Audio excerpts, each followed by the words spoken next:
Hello everyone, my name is Lily. Welcome to my channel. It's called Lily Y. Today we're talking about books and movies and mermaids. So basically you picked a great day to be here. You guys, I got tagged. I didn't even know I was playing tag, but I got tagged. So Elizabeth Ann Books tagged me to do the Little Mermaid Tag, and she is someone who I've been subscribed to since she started her channel, which was not that long ago. She's one of two smaller booktubers that I watch. Yeah, she's really cool. I'm pretty sure there's someone crawling around in the attic right now, so I may have picked a bad time to film this. So if like a foot or an entire body just like drops down, don't be alarmed. The only thing keeping him from falling through the floor right now are these beams that he has to walk on, because otherwise it's just drywall. Alright, wow. Let's begin. Question 1 is, who is your favorite ginger actress? So when I first heard this question, the only person who came to mind was Karen Gillan. I'm like, what other ginger actresses are there? So I did a Google search for ginger actresses so that I can refresh my memory of the ones that actually exist. And I found Catherine Tate, so Donna from Doctor Who. She's awesome. Then I came across Rebecca Mader. I'm like, duh. Rebecca Mader is my favorite redhead actress. She was in Lost, she was in Once Upon a Time, and I met her, so that's kind of cool. Question 2 is, have you ever had ginger hair? I have not, but that has been a dream of mine for some time. The only thing keeping me from dyeing my hair like a dark red is the fact that I don't want to dye my hair. I just don't want to damage it. It's never been dyed and I barely use heat on it, and it's just like, it's really manageable right now. I think I might get bored of it really fast too if I ever dyed my hair. Like, I just want to dye it right back, and then that would hurt my hair even more, and I'm too healthy for my own good. Question number 3, what fictional world would you like to be a part of? So the only world that I can think of that isn't in complete chaos, actually that's not true, it is in chaos, is the world of that Divergent takes place in. So Chicago. I just love Divergent, so I just think that'd be fun. But I'm also an erudite, so that might not work well for me. Question 4, what is your favorite teenage movie / book? Now, I was kind of confused at this at first, because what constitutes a teenage story? Does it have to be contemporary? Does it have to involve teenagers? And I came to the conclusion that it just has to involve teenagers. So with that in mind, my favorite teenage movie is Back to the Future. It's about a teenager going back in time to meet his parents as teenagers. My little brother and my dad are climbing around in the ceiling above me, so if you hear anything, that's that. They're having conversations. I wonder if they can hear me. Awesome. Let's continue. My ceiling just cracked. We need to go look at this. We're taking a break. My ceiling is broken. I should move. I need to oh my gosh, this is my worst nightmare. Well, that's gonna be fun to look at in the morning.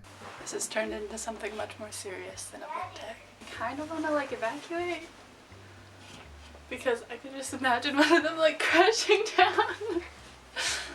Yeah. Oh my goodness. It's funny. It's funny. It's hilarious. You want to fix my ceiling? I'm gonna need a lot of super glue. Just leave it like that. Yeah. It looks cool. Just put a poster over it or something.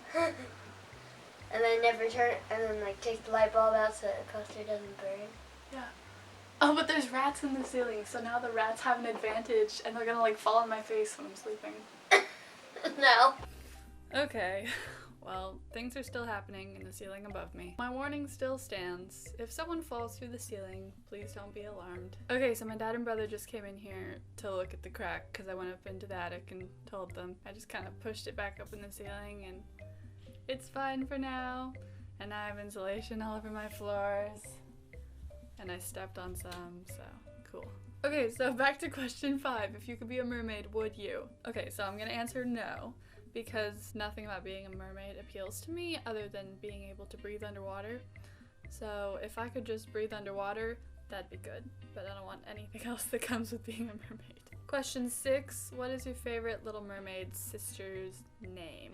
So there's like 6 sisters, I think? Maybe there's there's 7 sisters because there's one for each of the 7 seas. So I had to look these up because the only one that I remembered was Ariel. I like Adela, which is short for Adelaide, and I like the name Adelaide too, so win-win. Question 7, what would you wish for from Ursula? Nothing, because I'm smart. Question 8, what human device could you repurpose? Sticking with the theme of forks / dinglehoppers and, you know, like kitchen appliances and stuff, I'm thinking we could use a waffle iron to like crimp hair. I don't know why no one's done that before. It's such a good idea. Like, imagine the time you could save in the morning if you cook some waffles, and then when you're done, you just like stick your hair in, it gets a little added texture, and then you're ready to run out the door. Like, why don't people do that? I'm the future. Who do I call about this? Question 9, what is your favorite Disney song? My favorite Disney song is probably I See the Light from Tangled, because like when Flynn starts singing, I'm just like, oh, I'm dead now. Goodbye.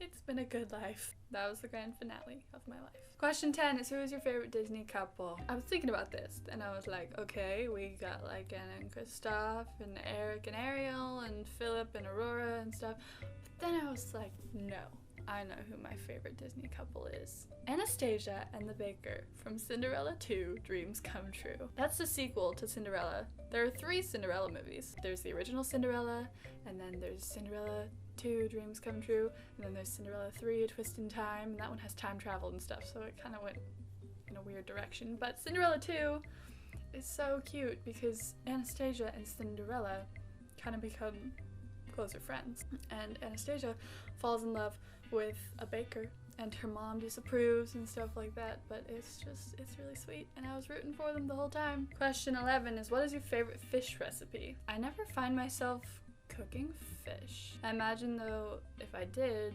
then somehow it would turn into fish and chips. Question 12. Could you charm people even if you couldn't talk?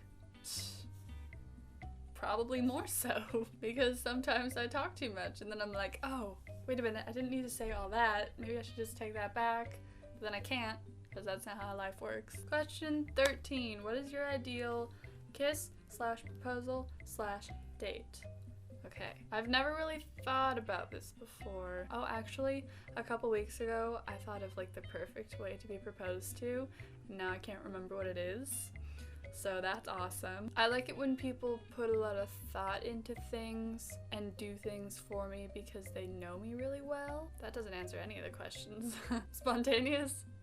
Can I answer that for all 3 questions? Question 14. Who is your favorite father-daughter combo in a movie or book? Just kidding, it's just movie. Okay, 2 favorites.